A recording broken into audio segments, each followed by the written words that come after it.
Welcome to the third round of the Doeberl Cup being held at Australia's National University in Canberra, and normalcy was restored today. Most of the top seeds who had faltered in the previous round recovered today.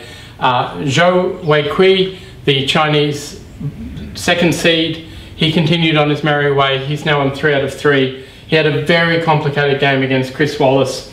It was very exciting. Wallis went to grab a piece. He succeeded in doing so, but Zhou got 4 pawns for it. We reached this critical position, and here Zhou found a very good move in d4.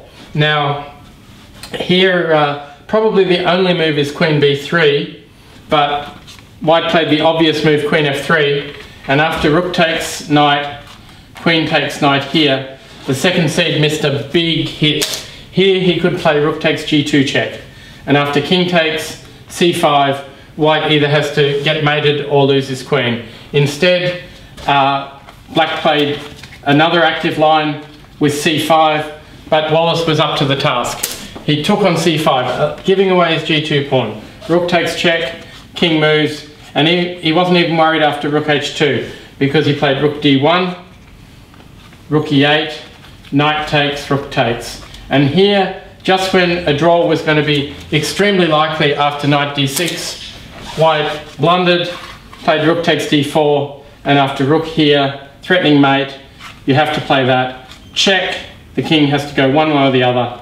Rook c2, and the knight was lost, and Wallis had to resign a move or two later. So Zhou has been joined on 3 points by only one of the other grandmasters. That's Doeberl Johansson. He had a really tough game against the young Melbourne player Carl Zalesko, but Johansson got through in a very well-played technical rook endgame.